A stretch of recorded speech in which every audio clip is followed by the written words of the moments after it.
The elevator doors whooshed open with a pneumatic hiss, revealing a polished hallway lined in marble and glass. Jack Hayes' tool bag, slung over one shoulder, paused on the threshold, his heart thumping louder than the click of his daughter's sneakers behind him. Maya, clutching his tool belt, peered up at the glimmering nameplate Sinclair Enterprises, Executive Suites. Before he could step forward, a sharp voice sliced the air. "Sir, you're not supposed to be on this floor." Jack's eyes flicked to the woman standing like a statue in charcoal heels. Jade Sinclair, the CEO, with a reputation for zero tolerance. Her gaze traveled over Maya's pink backpack back to his tool bag, landing on the child's wide, curious eyes. The tension crackled like static. Jack's jaw tightened. If he didn't get that printer fixed, the CFO would have his head. If he didn't get Maya out of sight, he'd have Jade's. If that scene has you on the edge of your seat, hit that subscribe button, drop a comment below, and stay tuned. More twists are coming. Jack Hayes drew in a measured breath and squared his shoulders. He'd been called to printer emergency room 47A, his pager buzzing insistently in his pocket before the sun had fully risen. He'd hauled his toolbox onto the service elevator expecting fluorescent lights and irritated suits and tangled phone calls. He had not expected to haul his 8-year-old daughter up here. But Maya's babysitter had bailed at the last minute, and with the school closed for teacher in service, he couldn't leave her alone. He'd popped in earphones, reminded her of the rules, read her book, stay seated, don't touch anything. Simple enough. The moment they exited the elevator, Maya froze. She'd never seen floors so quiet and gleaming. The carpet runner was thick footfalls muted. The walls were art gallery white. Then came the click, click, click of stiletto heels growing louder with each step toward them. Jack's blood cooled. Maya stiffened, folding her arms. The woman arrived and Jack recognized her instantly from news articles. Jade Sinclair.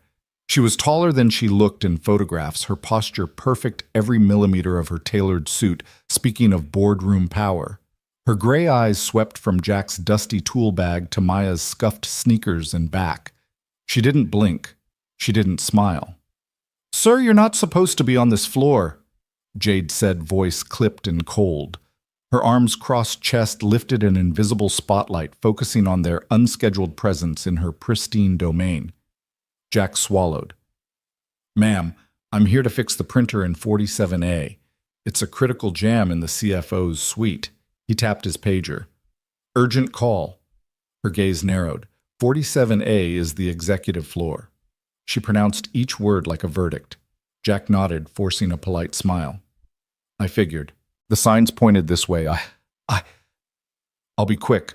Just point me to the machine." She said nothing. Maya shifted and tried to shrink behind her father, clutching his belt. Jade's eyes flicked to the little girl. "Is that your daughter?" Jade asked. Jack cleared his throat. "Yeah. Babysitter bailed, school's closed, and I can't exactly leave an 8-year-old at home alone. She won't touch anything. I promise." Maya gave a valiant nod, but her nose wrinkled with apprehension. She swallowed a question, marveling at the vast, echoing silence of the hallway. For a heartbeat, Jade said nothing. The air between them felt thick enough to cut with a knife. Jack felt sweat prickle behind his collar. He glanced down at Maya and offered her a quick, reassuring squeeze of the shoulder. Finally, Jade's shoulders relaxed ever so slightly. She stepped aside without a word, sweeping back toward her own office. The click of her heels receded. "Thanks," Jack muttered, exhaling as he ushered Maya forward. "Come on, sweetheart, let's get this thing fixed." Maya followed obediently, but something in her eyes had changed. She'd spotted the sleek conference room windows, the artful lounge area beyond, and most of all, the gleaming crystal chess set displayed on a low table. Jack hustled her through the glass doors before curiosity could win out. Inside the executive lounge was more gallery than office chrome accents, floor-to-ceiling windows, with a city view, a coffee bar stocked like a 5-star cafe. At its center, beneath a shaft of afternoon light, sat a crystal and obsidian chess set, each piece carved with exquisite detail, catching rays like gemstones. Jack hurried Maya to a plush leather sofa and handed her a children's book from his bag. "Here you go. Sit here, read this, and I'll be back in a flash." He ruffled her hair, dropped a quick kiss on her forehead, then disappeared through the glass hallway toward the printer room. Maya opened her book, but her eyes kept straying to the chess set. The knight's carved mane, the bishop's slender silhouette. It all whispered invitations she couldn't ignore. She tucked the book under her arm, crawled off the sofa, and tiptoed toward the table. She reached out fingertips, brushing cold crystal, lifting the night. It felt weighty in her palm, as if it held some secret. "Do you know how that one moves?" Maya gasped and dropped the piece, but caught it before it hit the glass table.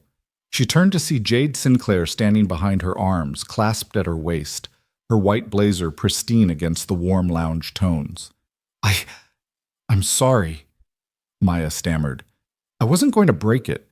I was just—" Jade held up a hand. "You're not in trouble. I just asked a question. Do you know how the night moves?" Maya nodded slowly. L shape, two up, one to the side.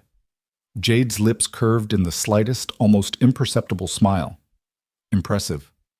Maya swallowed. "I learned from a book." Jade studied her as though calculating something far more significant than chess moves. Finally, she offered, "Would you like to play just one game?" Maya blinked. "With you?" Jade nodded. "Yes, with me." By the time Jack returned, he found his daughter settled on a low stool opposite Jade Sinclair mid-game, without even knowing how. He froze, wrench in hand, heart pounding. Everyone in the city knew Jade's ruthlessness. Who knew she'd be here teaching Maya the Queen's Gambit? Jade glanced up, her gaze softening as she met Jack's stunned eyes. "She has a sharp mind," she said, moving her rook with quiet precision. Jack closed his mouth, swallowed twice, and stepped fully into the lounge. Maya bit her lip, eyes flicking between her father and the board, as if daring either of them to object. "Go on," Jade told Jack. "She's fine." Jack exhaled a smile, tugging at his lips. He sank into a chair nearby. "Just one game, then?" he asked Maya. Maya nodded, grinning. The night awaited its next call to adventure, and in that moment Jack realized some surprises were worth every risk. The moment Jack slipped through the glass doors and disappeared down the corridor toward the printer room, the executive lounge felt larger somehow, both cavernous and intimate. Maya pressed her back into the plush leather of the sofa, clutching her picture book, but not reading. Her eyes kept wandering across the room to the chrome countertops, to the polished wooden panels, to the muted hum of the espresso machine. But most of all, they rested on the crystal and onyx chess set, cemented on a low lacquered table at the lounge's center. Sunlight tumbled through floor-to-ceiling windows, refracting across each piece like 1,000 tiny spotlights. The pawns caught the light in flecks of obsidian. The knights glowed with inner fire, and the queen, taller than everything else, seemed to hold court under the high ceiling. Maya felt a familiar thrill, the same one she got when she'd first learned how to read or tie her shoelaces. This set was calling to her, whispering its own invitation across the distance. She glanced toward the entrance, half expecting her father to reappear and shoo her back to the sofa. But the hallway remained empty. The lounge was quiet, except for the low chatter of a distant meeting room and the soft hiss of the coffee machine steaming milk. Maya slid from the sofa, book forgotten, and padded toward the chess table on tiptoe. The carpet silenced her footsteps. Each red and gold swirl swallowed sound. When she reached the table, Maya hesitated for a heartbeat. The pieces looked too delicate to touch. She inhaled, then placed her small hand on the marble edge of the table and leaned in, studying the arrangement as if it were a map of hidden treasure. The board was set in standard opening position, white pieces, neat black pieces shadowed, but the craftsmanship was unlike anything she'd seen. Each knight's mane was meticulously carved. The rooks sat on turreted bases, as though guarding a fortress. The bishops wore tiny mitres. Even the pawns radiated personality. Her fingertips hovered over a white knight, its head turned in mid-prance. She remembered her father's instructions, "Don't touch anything." But this was different. This was like discovering an abandoned friend. Gently, she lifted the knight from its square. It felt heavier than she expected, cold and smooth under her fingers. The onyx swirl in its base gave depth an unfathomable pool of night. Maya's eyes widened. It moved here, she thought, recalling the lines from her chess primer. 2 forward, 1 to the side. The L shape. She turned to look around. No one was watching. All she saw were hanging planters, a row of magazines on a glass stand, and Jade Sinclair's office door closed. Silent, off limits. What would her father say? What would Jade think? A soft click behind her made Maya start. She spun around but saw only the reflection of the lounge in the window pane. The crystal set glowed like an altar. A part of Maya wanted to run back to her father, to the safety of his tool-strewn bag and the familiar hum of fluorescent lights. Another part felt rooted, as though the chess set had summoned her. Swallowing, she placed the knight on the square she thought best e4 and watched how the afternoon sun caught its polished surface. The board looked different now, no longer just a pattern, but a story unfolding. Maya leaned closer, imagining the black knight across from hers shifting in reply. She traced the grid with her eyes, tile by tile, convinced she could see the dance of pieces before they ever moved. Somewhere beyond the lounge, the printer whirred, jammed paper feeding into the rollers. Jack's footsteps echoed faintly as he coaxed the machine back to life. Maya tuned him out. Here, in the hush of leather chairs and sparkling glass, she heard only the quiet drill of possibility. She lifted the bishop next, testing its balance. The curve of its mitre felt graceful beneath her thumb. Her mind whispered, "What if I could learn from this set? What if I could teach someone else one day?" A sudden pang hit her, how lonely her chess battles had felt at home, with no one to challenge her except shadows on the wall. Here, with these crystal pieces, she could have a world of opponents. The knight and the bishop found new squares, each move deliberate as a breath held. Maya felt a thrill of ownership, not of the pieces themselves, but of the space between them, of the possibilities in that room. She imagined two armies of crystal poised for battle, waiting for commanders brave enough to lead them. Soft footsteps approached. Maya froze, heart pounding, and tilted her head. The footsteps slowed, then stopped. She dared to glance up and saw Jade Sinclair standing at the edge of the seating area, arms folded, watching her. Jade's white blazer contrasted sharply with the rich tones of the lounge. Her heels were silent on the carpet now, as though she'd softened her stride. Maya held her breath, relieved Jade hadn't seen her rearranging the pieces yet. Jade's gaze moved from the board to Maya's face, curiosity flickering in her steel-gray eyes. She stepped closer and Maya braced, ready to apologize or run. Instead, Jade reached the table and placed a single finger on a black pawn. "Interesting move," she said quietly. The voice barely rose above a whisper but carried the weight of judgment laced with wonder. "Why move the knight first?" Maya swallowed, heart still racing. "It felt right," she said, thinking of her book's diagrams. Jade nodded, almost as though she accepted that. She slid into the chair opposite Maya and swept her own pawn forward. "Your turn," Jade invited. Maya's eyes widened in surprise. The board had suddenly become a shared space, hers and Jade's, and whoever else might walk through those doors tomorrow. She lifted another crystal piece, determined to learn its secrets piece by piece under the faint hum of the lounge lights. Behind her, the hallway remained empty. Jack's footsteps receded, and the chess set's pieces stood witness to the beginning of something neither of them could have anticipated from a simple printer call. In that quiet, crystal-lit room, Maya discovered a world of silent conversations and found the courage to join them. Maya's small fingers trembled around the knight's slender neck as she lifted it from its square. The crystal felt impossibly cool, smooth beneath her fingertips. Its onyx base weighted just enough to remind her that every piece on this board carried its own story. She imagined the knight as a champion in miniature, a lone rider charging across an empty plain armor, gleaming in the sun.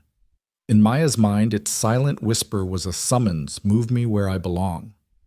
Across the room, the afternoon light shifted, casting prismatic shards onto the marble floor. The executive lounge, usually so forbidding with its chrome accents and muted luxury, seemed to pulse with a new rhythm as Maya held the knight aloft. Her heartbeat matched that rhythm, a quiet drum sounding in her chest. She'd spent countless hours playing phantom games at home, her little hands dancing over a worn wooden set. But this was different. Here the pieces felt alive. Maya drew in a breath, steadying herself against the swirl of excitement and nerves. She had only a moment before her father would reappear, calling her back to the safety of the sofa and her children's book. Yet something about this space, so alien and grand, made her long to stay to learn whatever secret language this crystal board might teach her. She carefully eased the knight forward, placing it on the square she felt most drawn to. The move was tentative but deliberate, 2 squares forward, 1 to the side. It was the opening she'd practiced in her head 1,000 times. She whispered the pattern to herself, L shape. L shape. The knight settled into its new home with a gentle click, as if the board itself acknowledged her command. A sudden click of heels on carpet made Maya freeze. She turned wide-eyed to see Jade Sinclair standing just behind her. Jade's white blazer was crisp, unmarred, and her posture was impeccable. Every inch the uncompromising CEO whose decisions reverberated through boardrooms and news feeds alike. Maya's chest tightened. She felt caught in a tableau she was not meant to enter. For a heartbeat, Jade said nothing. Her gray eyes, sharp as cut steel, studied Maya's small hand cradling the night. Then Jade spoke, her voice low but resonant in the hush of the lounge. "Do you know how that one moves?" Maya's throat went dry. She clutched the piece closer, her lips trembling.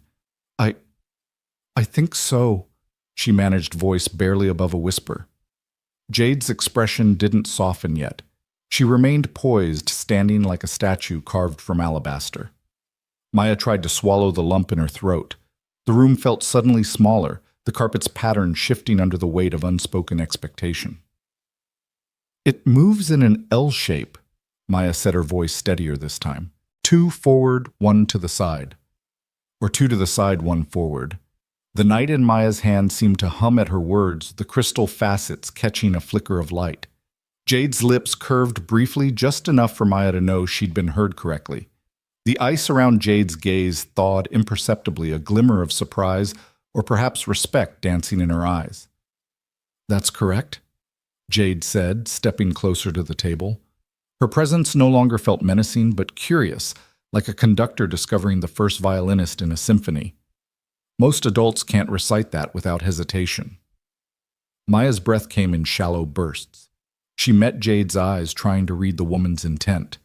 Was she going to dismiss her demand, she leave the pieces alone, call her father back to enforce the rules?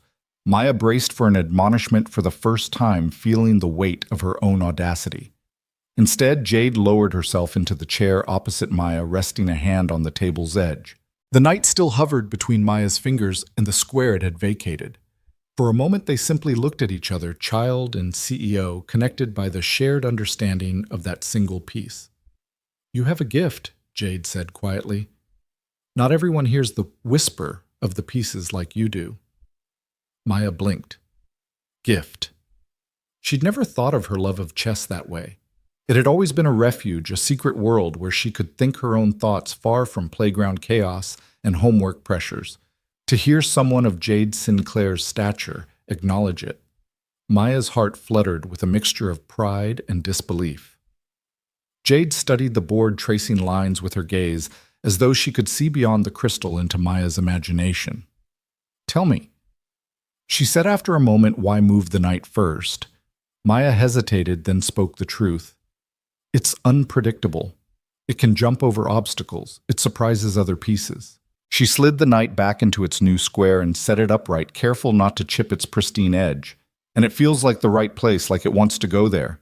Jade nodded, letting her hand hover over her own pawn without moving it. "You make strategic guesses," Jade observed. "You listen to the board." Maya felt a warming glow spread through her chest.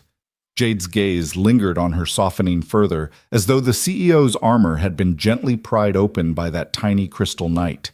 The tension that had crackled when they first met seemed to dissolve, replaced by a quiet camaraderie. "Your father." Jade continued, nodding toward the corridor where Jack's footsteps had retreated. "He must be proud." Maya tucked a stray curl behind her ear.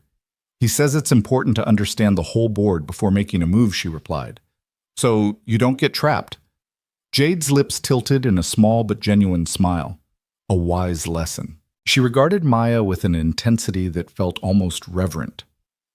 "May I ask your name, Maya?" she whispered. "Pleasure to meet you, Maya," Jade said, extending a hand.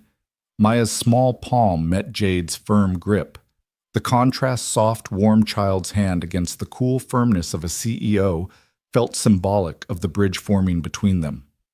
Maya's knight sat between them, silent and patient. She realized that this was more than a game, more than a test of knowledge. It was the beginning of a shared story, a silent conversation spoken through the subtle shifts of crystal and light. Jade leaned forward, her gaze locked on Maya's. "You have the heart of a grandmaster," she said softly. "You see possibilities where others see limitations." Maya's chest swelled. She half expected Jade to point abruptly to the door to remind her of rules and propriety, but instead Jade's white blazer looked less like armor and more like a mantle of unexpected kindness. Maya placed the knight on the side of the table and took a deep breath. In the gentle hush of the executive lounge, far from home, far from the world she knew, she felt seen in a way she'd never thought possible. And as Jade's steely gaze softened ever so slightly, Maya understood that this first whispered exchange would change more than the outcome of a single chess move. It would reshape both their worlds. The sunlight shifted as Jade Sinclair leaned back slightly, folding her arms with a confidence that seemed to fill the entire lounge. Maya's fingers still hovered over the crystal knight, the weight of possibility heavy in the air. Jade studied the child for a moment. Her small jaw set her eyes bright with curiosity and then asked, her voice unguarded for the first time, "Would you play one game with me?" Maya's head snapped up, eyes wide as plates of intrigue danced behind her lashes. She bit her lower lip, an old habit, when she felt excitement and nerves at once, and then nodded. "Yes," she said, voice soft but certain.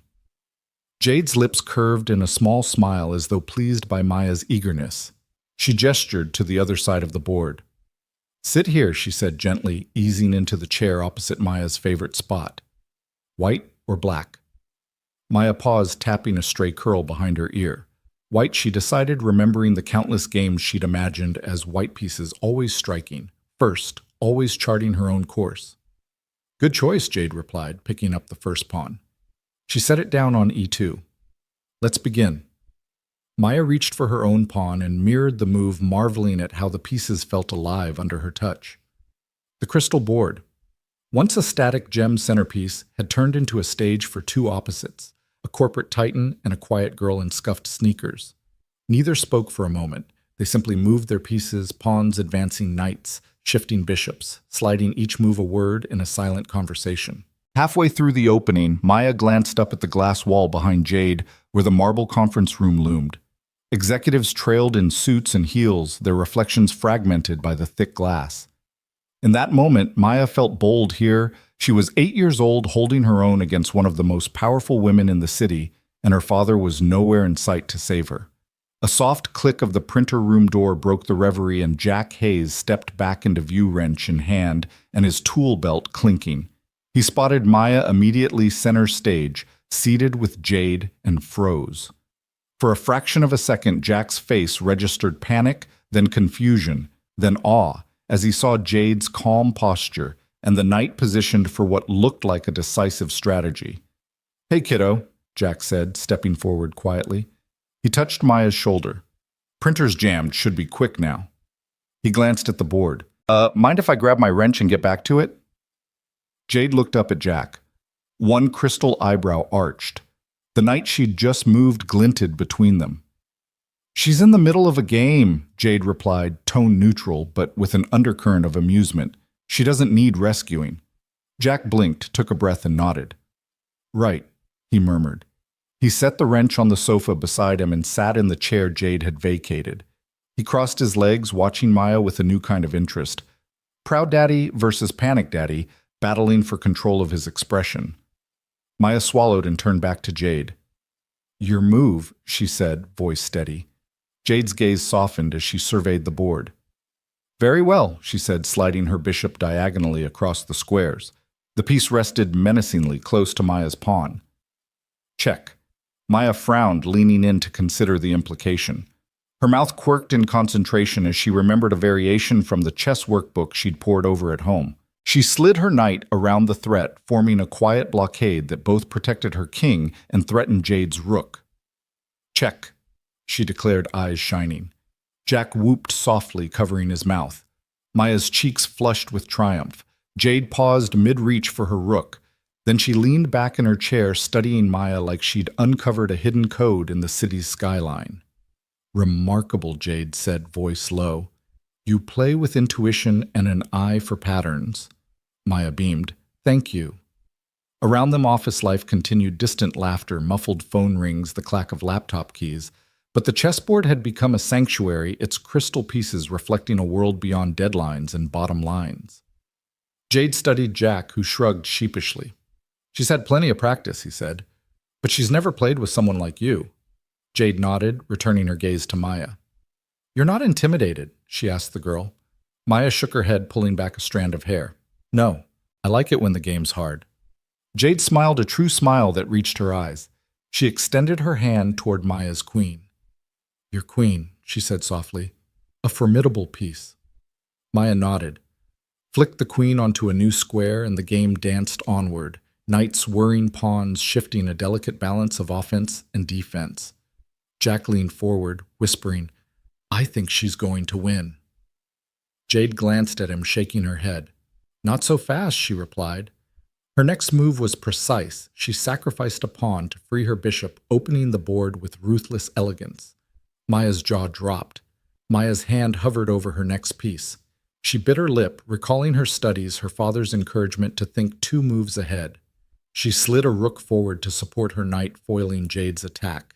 She looked at Jack, who nodded, eyes bright. Jade watched the rook's new position for a long moment, then let out a breath. Well played, she murmured. She tapped the board with a fingertip, a rare gesture of respect. You see the whole board, Maya. You hear its whispers. Maya smiled shyly. In her head, she heard nothing but the quiet thrill of being recognized. Here was the CEO who fired executives mid-meeting, showing genuine admiration for her strategy. Jack stood and stretched, careful not to jostle the board. I'll just fix that printer and be out of your hair. Jade inclined her head. Don't rush. Stay a while if you like. Her tone held no sarcasm, only invitation. Jack looked at Maya, whose eyes danced between him and the board. She nodded, and Jack settled back down on the edge of his seat. Wrench forgotten. Maya and Jade resumed play, the pieces shifting in a private language known only to them. Each move revealed more Maya's fearless creativity, Jade's disciplined foresight, and the unspoken bond forming between them. Outside the lounge, the city churned on urgent meetings, flashing headlines, the relentless pace of ambition. Inside, a child and a CEO were engaged in a game that transcended titles and expectations, teaching each other lessons no corporate memo ever could. And as the afternoon light mellowed into gold, Maya looked up at Jade and whispered, "Thank you for playing with me." Jade's gaze softened one last time. "Thank you for the challenge." Her knight poised near Maya's king, the reflection of their shared journey shone brighter than any crystal could, promising new beginnings on an ancient board of black and white. The air in the executive lounge felt charged as Maya leaned forward to make her 5th move. Jade Sinclair's steel-gray eyes tracked every shift of Maya's hand, the crystal pieces catching the late afternoon sunlight and scattering rainbows across the polished floor. Jack Hayes sat to the side, arms folded, watching the game's delicate dance unfold before him, wrench momentarily forgotten in his lap. Their sequence had been swift and elegant. 1. Maya's pawn to e4, White's bold opening staking claim at the board's heart. 2. Jade's pawn to d5, a classical counter challenging Maya's advance. 3. Maya's knight to f3, quick development, eyes fixed on the center. 4. Jade's knight to c6, mirroring Maya's pattern, the first hint of symmetry. 5. Maya's bishop to b5, pinning the knight, tightening the noose. Now Maya paused only to consider her queen's path. The white queen stood at d1, majestic but restrained. Jade's gaze never wavered, unblinking as she tracked Maya's next gesture. Maya closed her eyes for a fraction of a second, recalling her father's advice, always look for the hidden threats and opportunities. She saw it then, a diagonal lane opening from d1 to h5, the perfect line to slice through Jade's defenses. She placed her queen on h5 in one fluid motion, the crystal sliding across the board like water. Then in a clear, confident voice, she declared, "Check." Silence fell. Even the distant hum of the espresso machine seemed to hush itself in that moment. Jade's composure faltered as her hand drifted halfway to her knight, frozen in indecision. She tilted her head, eyes widening at the sight of Maya's queen poised menacingly before her king's fortress. "Check indeed," Jade whispered, leaning forward until her face hovered inches above the board. The two of them were suddenly breathing the same charged air, bound by the unspoken revelation that Maya's talent ran deeper than mere childhood curiosity. Across the glass wall, Jack's jaw dropped. He'd seen Maya absorb every lesson at home endgames, forks, pins, but never with a real opponent, let alone the city's most formidable CEO. He felt a swell of pride and awe that his daughter had not only learned the game, but could bend it to her will in 5 moves. Jade's fingers hovered over her rook, but she did not reach for it.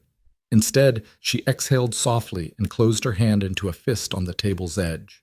Recognition dawned in her eyes. This little girl saw the game and perhaps the world differently.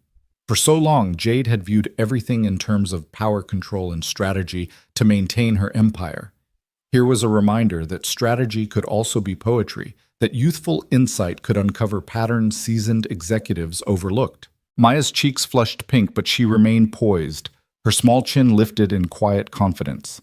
She did not gloat. She simply looked at her pieces as though admiring a sunrise and then turned her gaze back to Jade, ready for whatever the CEO did next.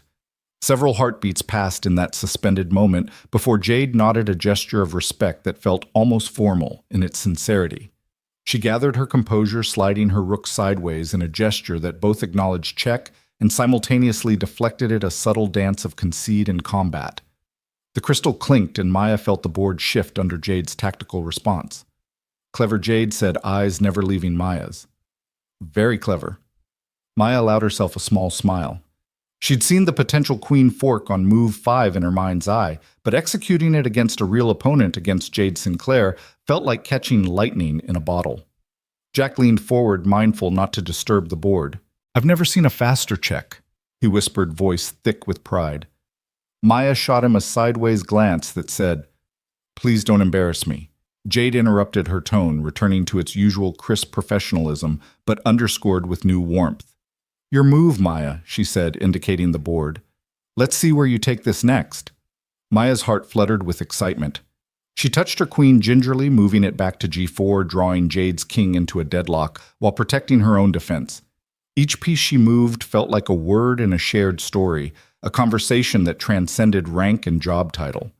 Jade countered, bringing her bishop to e6, the bishop's crystal curves catching the light in a silent salute to Maya's ingenuity. The game unfolded, pawns traded knights, danced in arcs. Only they could traverse bishops, sliced through diagonals, like dancers weaving ribbons of strategy. Jack watched the interplay with rapt attention, aware that this was more than a game. It was a revelation, a moment that would echo through both Maya's and Jade's lives. As the moves ticked off in Maya's mind, she sensed Jade's shift. The CEO, who dismissed people with a single glance, was now leaning forward, her face softened by genuine engagement. Maya realized she wasn't just playing against a corporate mogul. She was meeting a fellow strategist, someone who respected the unspoken poetry in chess. Finally, with one last delicate move, repositioning her rook to g5 to shield her queen. Maya asked softly, Check again? Jade paused, studying the board as if seeing it anew. She smiled fully this time, the kind of smile that speaks of admiration rather than triumph. Check, she admitted, her voice imbued with both defeat and delight. She reached out to lift Maya's queen, placing it back gently on d1. Jack whooped low in the background, earning a quick, admonishing look from Maya. She giggled quietly, delight and relief blooming in her chest. Jade gathered the pieces, resetting them into the starting position with methodical care. You have a gift, Maya Hayes, she said, addressing Maya by name for the first time. You don't just play the game, you understand it. Maya bit her lip, cheeks warmed by the praise. She looked at Jack, whose eyes glistened with pride, and then back at Jade. Thank you for the game, she said sincerely. It was fun. Jade nodded, her crisp blazer somehow less forbidding now that she'd shown her humanity. It was more than fun. It was enlightening. Maya hopped off her chair and ran to Jack's side, slipping her hand into his. Jade watched them, father and daughter, united in this unexpected moment of triumph, then offered a final nod. Jack cleared his throat and gave Jade a respectful inclination. Thank you for your time, ma'am. Printer's fixed, by the way. Jade inclined her head. Glad to hear it. And Maya, if you're ever up for another match, my door is open. Maya's eyes lit up. I'd like that. Jack picked up the wrench and Maya slipped her book under her arm. As they made their way toward the elevator, Jack felt the day shift beneath his feet. He'd come to fix a printer.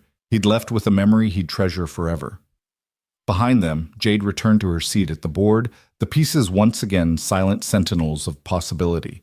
She tapped the glossy wood thoughtfully, her gaze distant but thoughtful. Maya's check in 5 moves had stirred something in the CEO's heart, an echo of a world where brilliance wasn't measured in profit margins, but in the quiet power of a child's insight. And as the elevator doors closed on Jack and Maya, the crystal chess set remained glinting beneath the fading sun, waiting for its next whispered conversation to begin. The gated entrance of Jade Sinclair's Ocean View estate yawned open for Jack and Maya as if it had been waiting just for them. Jack's aging sedan rolled past manicured hedges shaped like abstract sculptures, then curved along a driveway lined with salt-tolerant palms and lavender bushes bursting into bloom. The sea stretched out beneath them, its sapphire surface broken by whitecaps in the morning sun. Jade met them at the grand marble steps, dressed in a lightweight cashmere cardigan over tailored slacks, her hair pulled back to reveal the arc of her neck. "Welcome back," she said, voice warmer than their first encounters. Maya's eyes widened as she hopped out of the car, scanning the columns that rose like ivory guardians on either side of the entrance.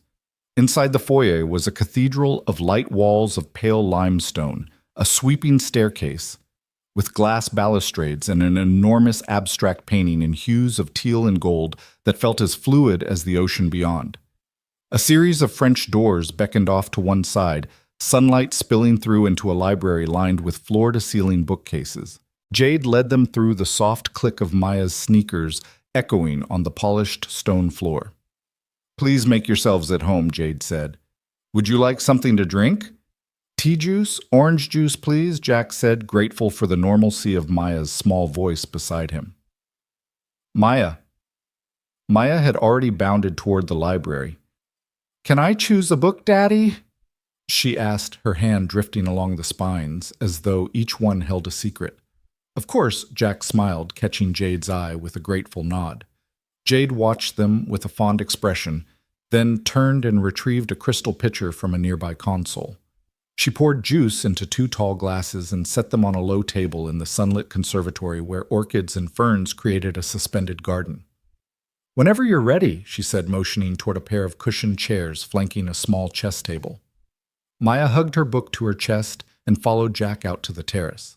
The chairs were positioned to face the sea. Directly between them sat the new chess set, a handcrafted wooden board inset with mother-of-pearl pieces carved from marble and onyx. It was more intimate than the corporate crystal set, yet every bit as regal. Maya's eyes lit up. "Can I have white again?" she asked, dropping her book into Jack's waiting hand. "White it is," Jade said, lifting the white queen and offering it to Maya. Maya slipped the queen into her lap and set her feet on the chair's bottom rung, ready to dive in. Jack settled beside her, sipping his juice. Jade took the opposite seat, folding her legs beneath her with practiced ease. They began without fanfare. Maya's pawn to e4, Jade's pawn to e5. The afternoon breeze carried the scent of salt and jasmine mixing with the soft creak of the wicker terrace chairs. Maya's moves were quick, confident.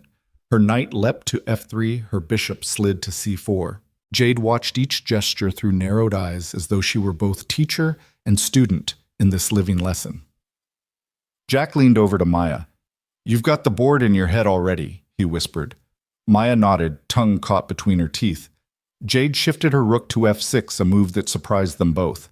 Maya's brow furrowed. "I didn't see that coming," she admitted, touch of admiration in her voice. Jade smiled, a hint of pride creasing her eyes. "Keep an eye on your knight," she advised softly. "And remember, sometimes the best offense is a good defense." Maya paused, studying the board, then repositioned her king's knight to d2, creating a shield around her fragile center. Jack sat back, impressed by her adaptability. For the next stretch of moves, they fell into companionable silence, punctuated only by the soft clicks of marble on wood. Maya's pieces advanced fluidly. Jade's responses were precise, the product of decades spent navigating both corporate chessboards and real ones. The sun dipped lower, painting the terrace in golden light, but neither player appeared eager to end the game. Finally, after Maya placed her queen on h5, threatening direct contact with Jade's king, she whispered, "Check." The word felt charged, as though it carried the weight of all her practice sessions and every cautious schoolyard match she'd ever played. Jade's composure faltered for a heartbeat. She reached out, brushing a lock of hair behind her ear, and then leaned forward, eyes flicking over the board. Check, indeed, she said, quiet awe, softening her tone. She studied Maya rather than the pieces, a new respect in her gaze. You see things most adults miss. Maya's cheeks warmed. She tucked a curl behind her ear. Thank you, she said, voice small in the widening space between them. Jade straightened and cleared her throat. Let me free my knight, she said, sacrificing a pawn to release her trapped piece. The move was generous, both strategic and gracious. Maya watched the board shift under Jade's hand, learning something beyond mere tactics, creation of opportunity, even in sacrifice. They continued another 5 moves, Maya parrying Jade, probing each reaction a note in an intricate duet. When Maya eventually resigned, tipping her king with a nod, Jade reached across the board and shook her small hand. You played brilliantly, she said, genuine warmth in her voice.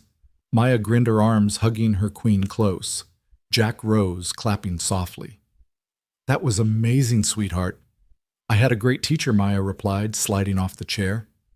Jade's smile deepened at the unexpected compliment. Jack cleared his throat, looking between the two of them. I'll let you have some quiet now, Jade. Printer's still working fine, so we're good. Jade inclined her head. Thank you for joining us, both of you. Jack picked up Maya's book and her abandoned juice glass, walking them back toward the library. Maya paused at the terrace door and turned. Can I come back tomorrow? She asked, voice hopeful. Jade looked at her reflectively, then nodded. I'll leave the set here for you, anytime you want a rematch. Maya's face lit up. Promise? Promise. Hand in hand with Jack, Maya bounded back into the halls of the mansion, her laughter blending with the distant rhythm of waves against the shore. Jade watched them go, the mother-of-pearl board gleaming in the fading light. In that simple invitation to return, she felt something stir, the promise of a friendship born in moves and countermoves, a bond that transcended glass walls and boardroom politics. No grand declaration was needed. The weekend at the mansion had already revealed its truest gift, the shared revelation that even the most powerful among us can find insight, joy, and unexpected kinship across a chessboard. The afternoon sun streamed through the arched windows of Jade Sinclair's sunroom, painting the chessboard in warm, honeyed hues. Maya's small hands moved pieces with the quiet confidence of someone entirely at ease in this world of black and white. Jade watched her usual steel-clad poise softening at the edges as she realized that every intuitive strategy Maya employed echoed something she'd once known herself, a purity of play, unmarred by caution or calculation.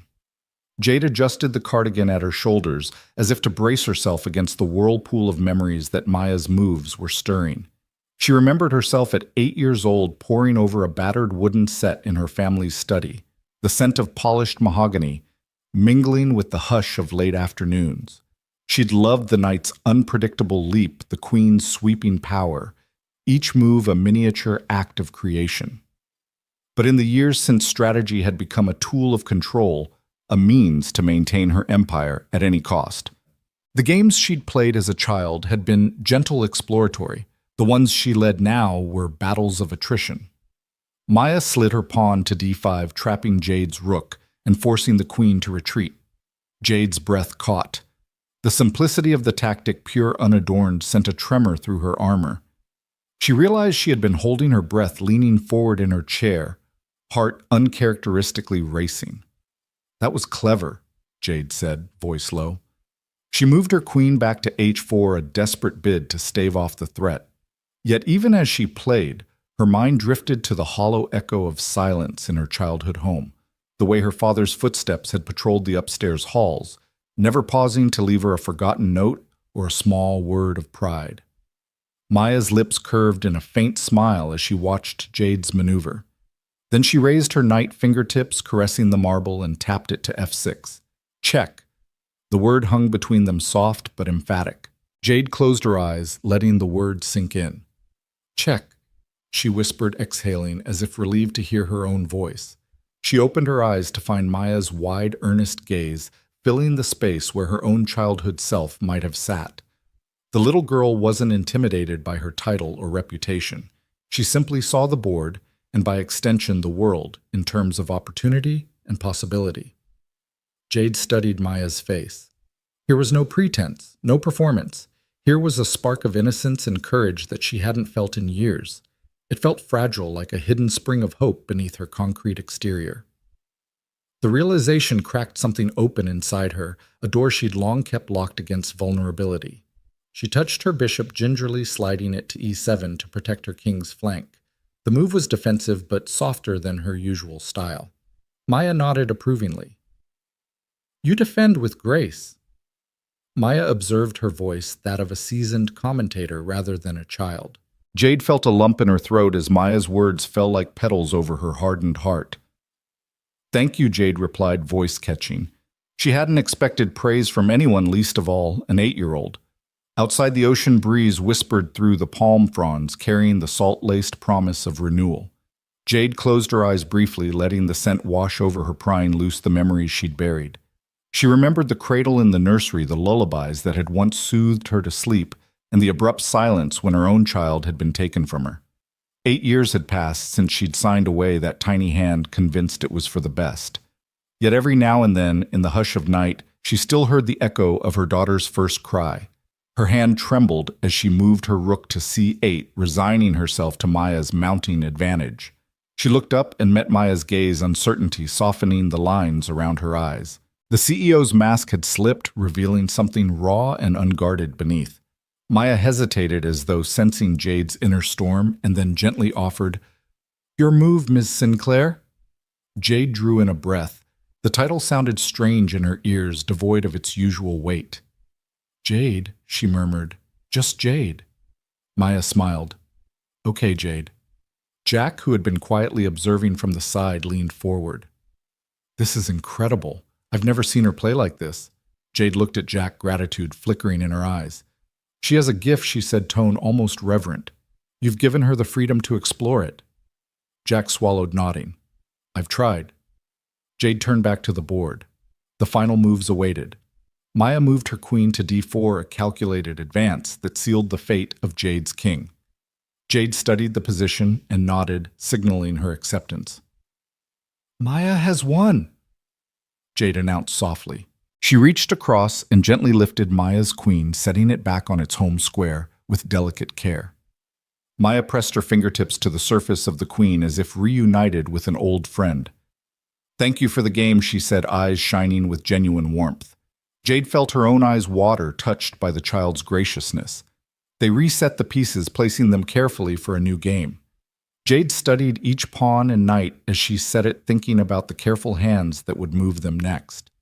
She realized she wanted Maya to have every opportunity she herself had been denied, room to fail space, to learn, a mentor to guide rather than judge. "Maya," Jade said, rising from her chair. Maya looked up, curious. Jade extended her hand. "Would you like to learn a new opening? One my own mentor taught me at your age?" Maya's face lit up in delight. "Yes, please." Jack stood as well, marveling at the transformation before him.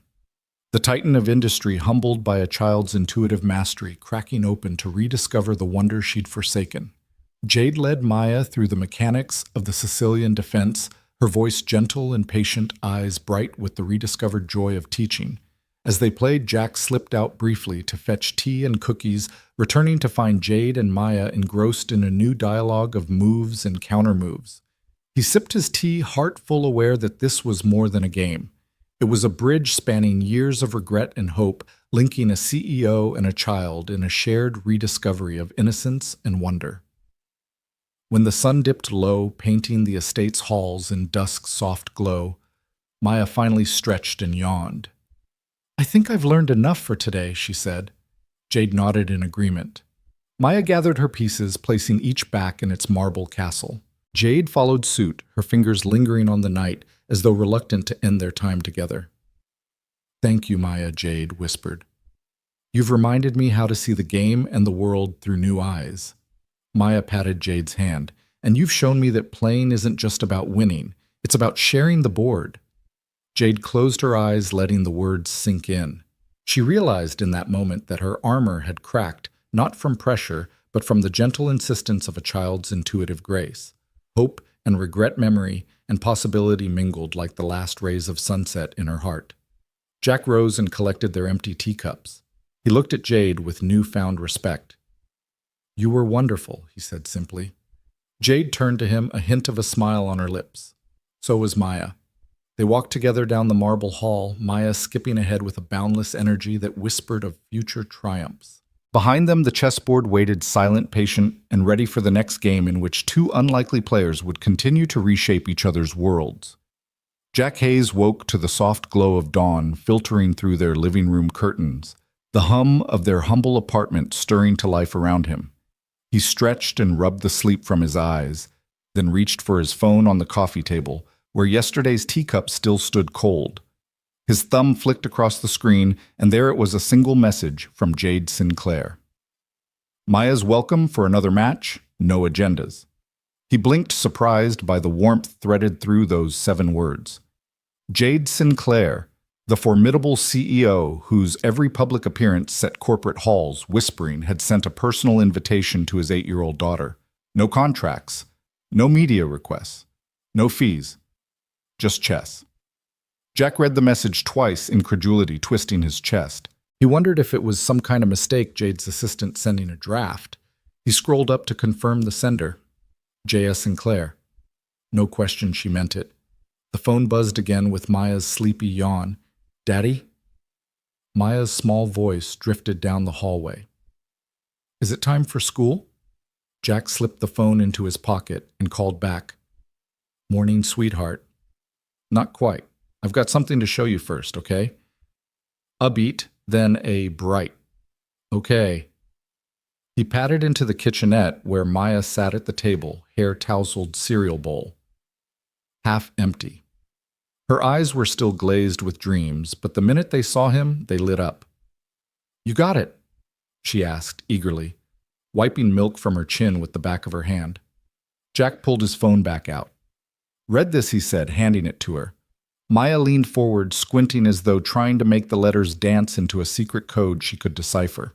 When she realized it was addressed to her, she gasped and set the phone down with a clatter. Cereal sloshing over the bowl's rim. Really another game. Her spoon clattered to the table. Jack chuckled. Looks like it. No agendas, she said. Just chess. Maya leapt up, nearly knocking over her chair. Can I go? Right now? Jack slid onto the bench beside her, wrapping an arm around her. Not right now. You've got school, remember? But I'll text her back to say we'll come whenever she's free. Maya sniffed, blinking. Okay. But can we play this weekend? Jack nodded. Absolutely. I'll let her know. She grabbed his hand and pumped it up and down. Thank you, Daddy. Thank you. He laughed as Maya practically danced around the tiny kitchen. Slow down there, Grandmaster. Maya giggled, gathering her cereal bowl and spoon. I am a Grandmaster, she declared, marching toward the bedroom to get dressed. And soon everyone will know it. Jack watched her go, a swell of pride in his chest. He opened the message thread again, thumb hovering over the reply field. Thank you, Jade. Maya and I would love to come by this Saturday afternoon. He sent it, then sat back and let the morning light wash over him. He thought about the weekend's earlier game, the way Jade had watched Maya's lightning-quick tactics, the genuine fascination flickering in her eyes, the way she'd softened the enormous weight of her title to become simply a curious opponent. That invitation, so casually phrased, signaled something profound, that this match between CEO and child transcended any corporate power play. It was pure an exchange of insight, curiosity, and respect. Later that afternoon, Jack picked Maya up from school, her backpack bouncing as she bounded to meet him. So he asked as they climbed into the sedan. Excited for chess? Maya's grin stretched from ear to ear. I'm already practicing new openings in my head. Jack shook his head in amusement and steered onto the highway. Well, you'll have your chance soon enough. In the passenger seat, Maya pulled out a small notebook and pencil. She tapped her pencil against her temple as though summoning fresh ideas. Jack glanced at her through the rear-view mirror. What are you writing? New strategies, Maya replied thoughtfully. One I call the Sunset Gambit. You sacrifice a pawn to control the center, then bring your queen out at sunset. Jack laughed. I'll look forward to seeing that in action. Maya's eyes grew serious. You know, Daddy, Mrs. Sinclair didn't just invite me because I beat her that one time. She said she learned something that afternoon. She paused. She said I reminded her of someone she used to be. Jack felt a pang of something tender and sad, too much backstory in his head about Jade's private life, none of it fully known. That's a remarkable compliment, Maya. Maya nodded, tapping her notebook. I want to learn more from her. Jack pulled off at their exit and parked in the same shaded lot where they'd first met under glass-walled scrutiny. He turned to Maya. Just remember, she's still a grown-up with a very busy life. Be respectful, but don't let that stop you from playing your best. Maya hopped out and opened the door for him. I know. I'll be polite and focused. She clicked her heels together as if saluting a general. Jack smiled, ruffling her hair affectionately. That's my girl. Across the sea of concrete, the Carrington estate rose, marble and glass illuminated in the late afternoon. The sun glinted off the ocean beyond like a promise of things yet to come. Inside, Jade Sinclair watched the correspondence sent by Jack show her own words reflected back. We'll see you Saturday. It sat in her outbox, a private contract between two lives, one seasoned by boardroom battles, the other shaped by hallway recesses and bedtime stories. She exhaled the first genuine breath she'd allowed herself in weeks.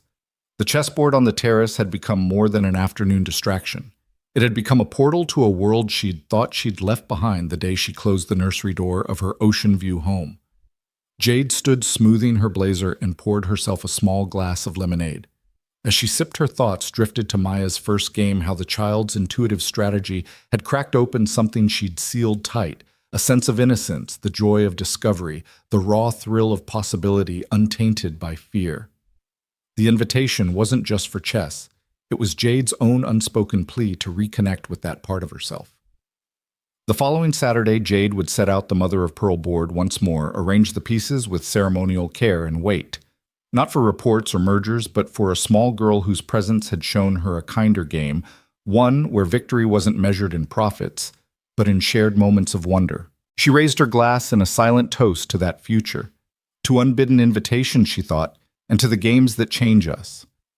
And as the sun set over the ocean, Jade Sinclair, CEO, strategist, reawakened child, felt something fragile stir and crack open anew. Late that evening, Jade Sinclair sat alone in her private office, the city lights glittering through floor-to-ceiling windows like distant constellations.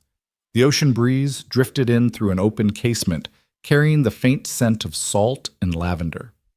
She leaned back in her leather chair legs, crossed her mind replaying every move Maya had made on the chessboard, each unexpected twist that had mirrored patterns Jade once knew in her own youth.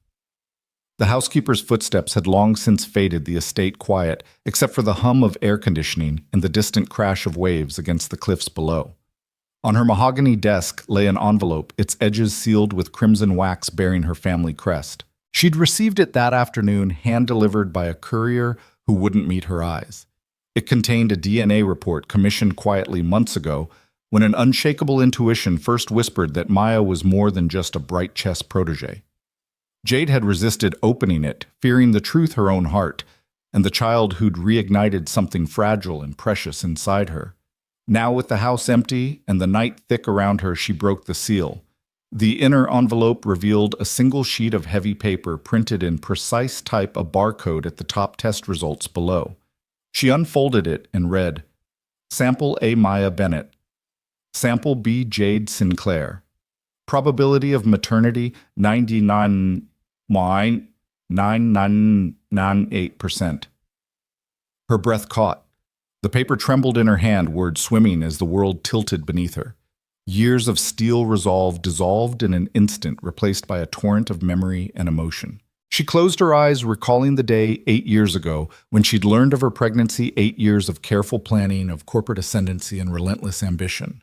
The day she'd stood in her father's study, the rain streaking the windows like tears, and made the decision that would define her life to sign away her child in a moment of fear under pressure she believed insurmountable. She'd convinced herself it was the only way to protect her career, her family's legacy. She'd paid someone to handle the adoption paperwork, disappearing into boardroom battles as though that act erased the child she'd carried. Her chest tightened as she remembered the empty nursery, the echoes of silence in a house designed for achievement, not motherhood. She'd channeled every ounce of grief into power, building an empire that demanded respect with the same fervor she'd once longed for a child's laughter. And yet here it was, Some days truth delivered with cold precision now lay in her hands. Maya wasn't just a gifted protege, she was Jade's daughter. Jade pressed the report to her heart, the edges sharp against her cardigan. Tears blurred her vision. How did she live all these years with that hole inside her, an absence she had thought she'd mastered? She'd carried the weight of it like a shield. And now that shield had shattered, leaving her raw and exposed. Her mind flitted to Maya's face that afternoon, the curiosity in her eyes, the fearless way she reached for every challenge. Jade realized that every intuitive move Maya made, every spark of brilliance had been inherited, a legacy far more profound than any boardroom victory. The room felt suddenly small, the mahogany desk too neat, the portraits of past Sinclair CEOs on the walls, watching her like silent judges. Jade stood and paced, paper clutched in one hand, her heels clicking across the hardwood floor.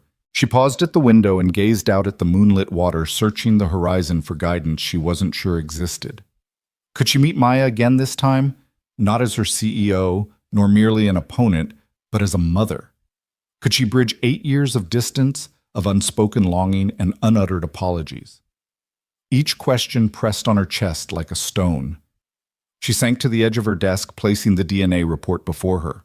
Her fingers traced the printed numbers 99.9998%. In chess terms, that was a decisive move, a checkmate delivered in silence. The parentage had been determined with near certainty. There was no denying it. But what next? Jade pressed her palms to her eyes. How did one reach out after so many years? What language did a mother use when she'd traded lullabies for boardroom briefings? The invitation she'd sent for another match, no agendas now, took on a deeper meaning. It had been an unconscious plea for reconnection, a first movement in a game of hearts. Her phone buzzed lightly, jolting her from the spiral of hesitation. She reached for it, expecting another professional email. Instead, it was Maya chirping, "Daddy says I should practice the Queen's Gambit this weekend." What do you think Jade's breath caught? Maya was ready to play, to learn to trust. This was her moment to respond with honesty and courage. She typed carefully, "I'd be honored to show you." Then she paused, fingers hovering. She added, "And if you'd like, I can also teach you some of the openings I learned long ago." And then crucially, she tapped, "I have more for you than chess." Before sending, she stared at the words, feeling each syllable resonate in her chest. She hit send and Rose's phone cradled like a fragile promise. Jade moved to the nursery, once empty, now repurposed as a reading room, and retrieved the single stuffed bear that remained on its shelf. She held it close, breathing in the scent of faded fabric, letting the weight of memory and possibility settle around her. 8 years of distance, and everything she thought she'd sealed away had exploded into urgent possibility. She looked down at the tiles beneath her feet and let a single tear fall. The game had changed. It was no longer about strategies and territories. It was about truth, about reclaiming what she'd lost, and about the quiet courage it took to ask for checkmate in the only way that mattered, with an open heart. Jack stepped onto the terrace just as the sun dipped below the horizon, painting the ocean in streaks of molten gold and rose. The wind carried a gentle salt tang that mingled with the scent of jasmine climbing the balustrade. Jade stood at the railing, looking out at the water, her silhouette drawn thin against the fading light. She turned as Jack approached her, crisp blazer replaced by a soft shawl tossed over her shoulders. "I wasn't sure you'd come," she said, voice low. The clink of her heels softened on the marble floor as Jack moved beside her, offering silent support. "I had to," Jack replied, folding his arms loosely. He regarded her in the soft glow, noting how the lines around her eyes, usually so severe, now appeared weary and vulnerable. "Your message?" It sounded urgent. Jade inhaled, her gaze drifting back to the horizon.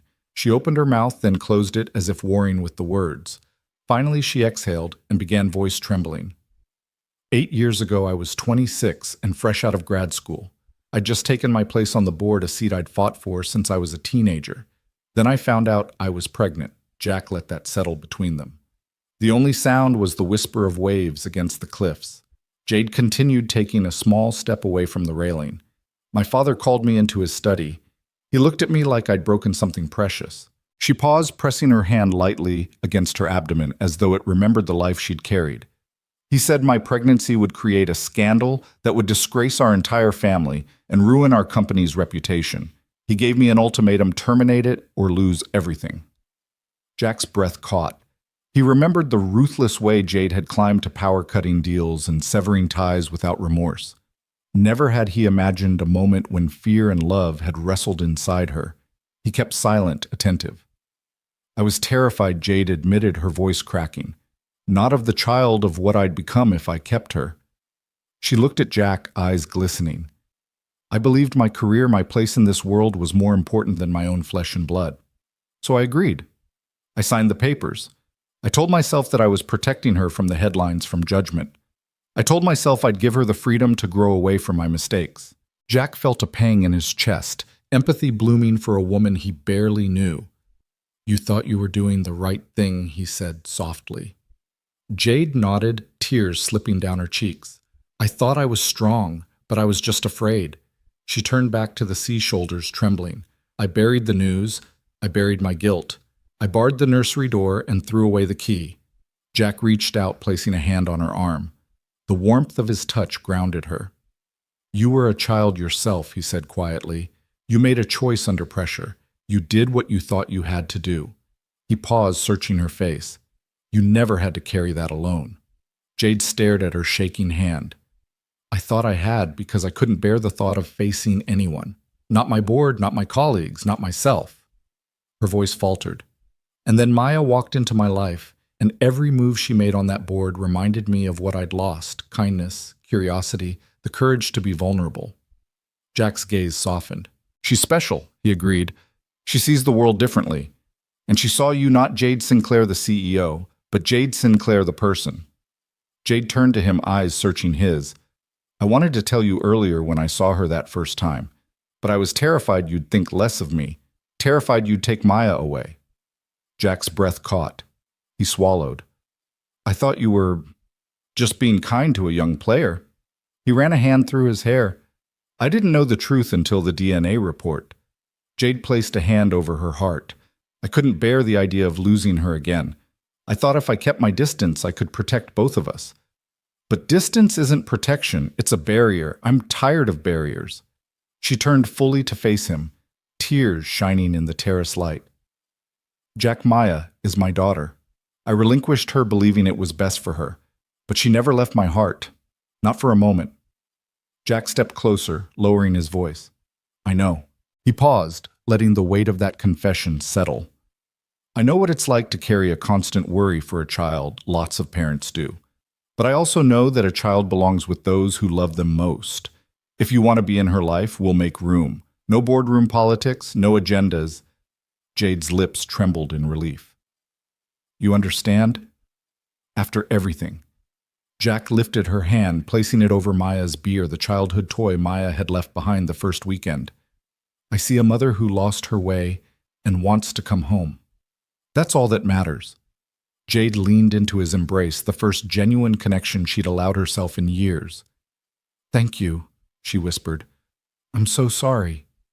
Jack rested his chin on her head. We all make mistakes. What matters is what we do next. Will you stay? Will you be part of her life going forward? Jade straightened, taking his hand to steady herself. Yes, she said firmly. I want to be her mom. They stood together on the terrace, the darkness settling but the promise of dawn ahead. Below them, the waves whispered against the shore, a rhythm of renewal and hope. Jack squeezed her hand. Then let's start now. Jade nodded, feeling the weight lift from her shoulders for the first time in years. Now she agreed, her voice steady in the night air. In that moment, two hearts bearing the same wound, now bound by truth and the courage to heal, Jade Sinclair and Jack Hayes, took the first step toward a family remade by honest confession and unwavering acceptance. Jade's invitation arrived in Jack's inbox early one morning, an official nomination to the Young Masters Invitational in New York City. The subject line read simply, Maya Bennett, by nomination only. Jack stared at the message twice, heart thudding. He scrolled down to the body. Dear Mr. Hayes, it is my great pleasure to nominate Maya Bennett for the Young Masters Invitational held at the Manhattan Grand Hotel, ages 8 to 16. Her recent displays of strategic creativity and fearlessness in play have convinced me she belongs among the finest rising talents in the country. Warm regards, Jade Sinclair. Jack closed his eyes, picturing Maya's wide grin, her mind alive with possibilities. He dialed Jade's number before he could second-guess himself. "Got your message," he said tentatively when she answered. "Are you serious?" "Absolutely," Jade replied, her voice steady yet infused with pride. "She earned it. I've already submitted her application. They'll cover her entry fee." She paused, then added softly, "I'd like to go with you if that's okay." Jack exhaled. "It's more than okay."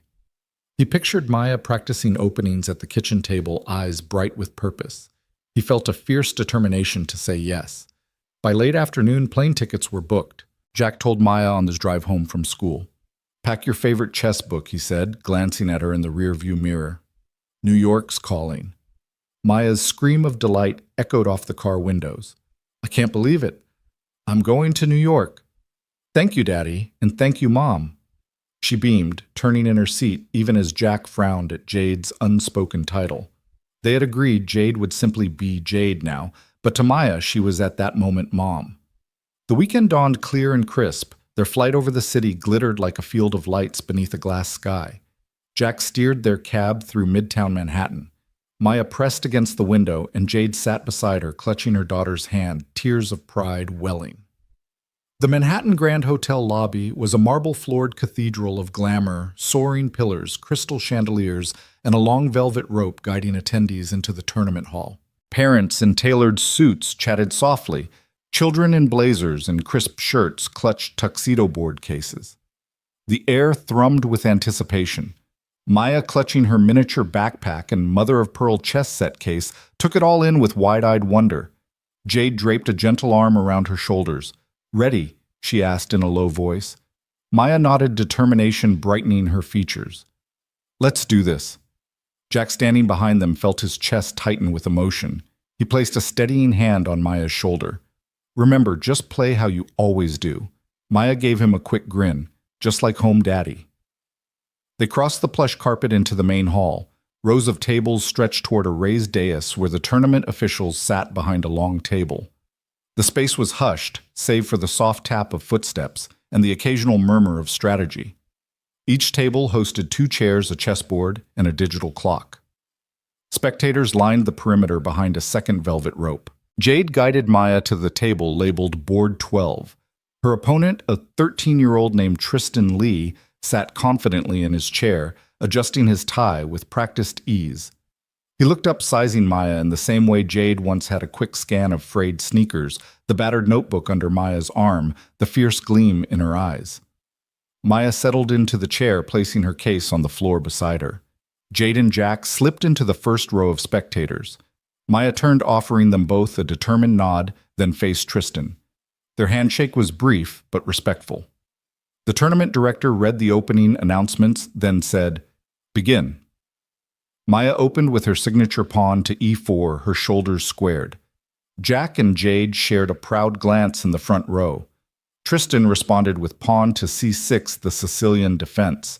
Maya's lips curved in a small, familiar smile. She'd worked on this defense last week under Jade's guidance. A hush fell as Maya brought her knight to f3. Jade's heart fluttered. "There she is," she whispered to Jack, who nodded, eyes bright. Tristan gave a slow nod, his grin widening. He played pawn to d5, an aggressive counter. Maya's brow furrowed in concentration. She jabbed her pawn to e5. Gasps rippled through the parents behind the rope, rare to see such bold play from a newcomer. Hour 1.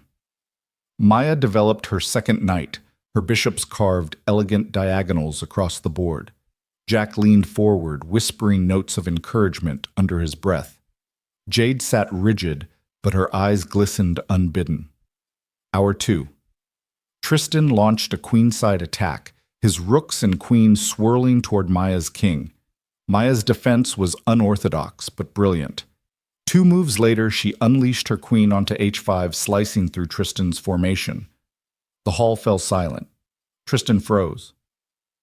"Check," Maya whispered, soft but unshakable. The tension broke in a ripple of applause. Even the director glanced toward board 12 with raised eyebrows. Jade closed her eyes, tears slipping down her cheeks. Jack's hand covered his mouth to stifle a cheer. Tristan regrouped, but Maya's army was united. Within 10 moves, she maneuvered her rook and knight to deliver a fork on Tristan's queen and king. With trembling fingers, she reached across and slid her knight checkmate. The hall erupted. Tablets clicking pictures, parents cheering, children shouting. Maya sat frozen for a heartbeat, then turned to Jack and Jade, eyes shining. "I did it," she mouthed. Jade sprang from her seat, brushing past other spectators to reach Maya's side. She enveloped her in a proud embrace, whispering, "You were incredible, sweetheart." Tristan stood and offered Maya a hug, blinking back tears of his own. The two clapped each other on the shoulder before retreating to their chairs. Jack and Jade shared a look of astonished joy. Maya's fearless play had upended expectations in this marble-floored arena. Later on the dais, Maya accepted her medal. She lifted it above her head, the gold glinting against her braided hair.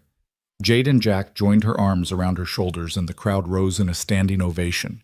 Cameras flashed. Reporters clamored for quotes. Maya looked at her parents, at Jade's proud, slightly trembling smile, at Jack's tear-bright eyes, and realized she had given them something more than a trophy. She'd given them a shared legacy, proof that brilliance could emerge from unlikely partnerships, that love and strategy could transform lives, and that the bonds of family, newly formed and yet centuries old, were the truest victory of all. As they descended from the podium, Maya held both parents' hands. Jade whispered, "Next game, same board." Maya beamed, "Always."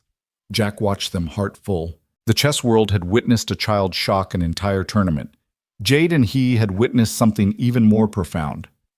The shared legacy of a mother, a father, and their daughter, woven together on a grand stage where fearlessness triumphed over doubt and love dictated every move.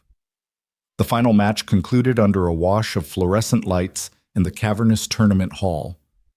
Yet as Maya shook hands with her opponent, a composed girl 2 years older, the noise faded into nothingness for Jade and Jack.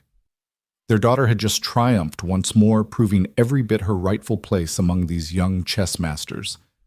The trophy nestled in Maya's small hands felt heavier than any she'd held before.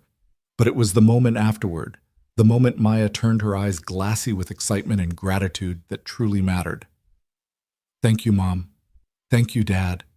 Maya said, her voice steady but luminous. Jack's breath caught at the sound of her words. Jade felt her heart crack open anew. Hearing the two names as though they were a promise made real. Jade's lips trembled into a smile, and she rushed forward, sweeping Maya into a warm embrace. Jack closed the distance as well, enveloping both Maya and Jade in a circle of arms that felt unbreakable. The applause of the crowd, the flash of cameras, the hum of chatter, all of it receded into the background, leaving only the three of them suspended in a bubble of shared triumph and belonging. Jack's voice was thick as he said, "We are so proud of you, Sweet Pea." He kissed the top of Maya's head, ruffling her curls as she leaned into Jade's arms. Jade rested her cheek against Maya's hair. "You did it, my brave girl," she whispered. "You showed everyone who you are." Maya peered up at them, her medal's ribbon draped around her neck. "I did it because I had the best team," she declared, glancing between Jade's shining eyes and Jack's beaming smile. "I would never have made it without you both." The elegance of the hotel lobby, the weight of corporate titles, the glitz of New York's elite, none of it held sway in this moment. What held them together was far more elemental truth, vulnerability, and the simple, timeless bond of love. Jade squeezed Maya's shoulder, her own eyes brimming. Jack placed a hand on Jade's back, silent solidarity in the glow of his daughter's achievement. As they crossed the polished marble toward the exit, cameras pivoted to capture the hand-in-hand image of the CEO turned mother, the maintenance tech turned father, and their champion daughter. Reporters called out Ms. Sinclair. "How does it feel to share this victory?" But Jade merely raised a finger in playful hush, as though to say, "This is our private moment." Outside Fifth Avenue hummed with late-night traffic, the lights of billboards and taxis painting the sidewalk in kaleidoscopic color. Maya skipped along between Jade and Jack, her trophy clasped tightly under one arm. They paused at the curb to let the light change the bustle of the city, swirling around them like confetti. Jade crouched to Maya's level. "Do you want to say something to the city lights?" she asked, voice soft but full of warmth. Maya tipped her head back, eyes bright against the glare of neon. "New York." "Thank you," she called, voice clear enough to rise above honking horns and murmured crowds. "Thank you for believing in me."